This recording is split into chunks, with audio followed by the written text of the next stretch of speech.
The American interstate highways. Not very exciting, but this system of roads has transformed the country.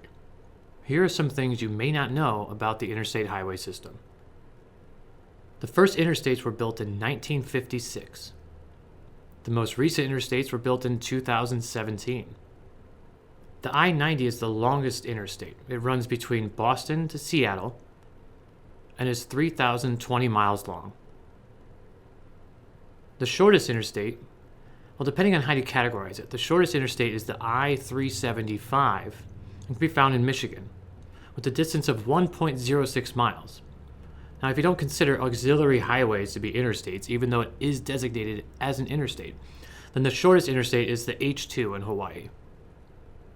So what do these numbers mean? You have even-numbered interstates and you have odd-numbered interstates. The even numbers run east and west, whereas the odd numbers run north and south. Now, did you know if the interstate numbers are divisible by 5, they represent major coast-to-coast or border-to-border highways? Have you taken a cross-country road trip on one? Let us know. We'd love to hear about it.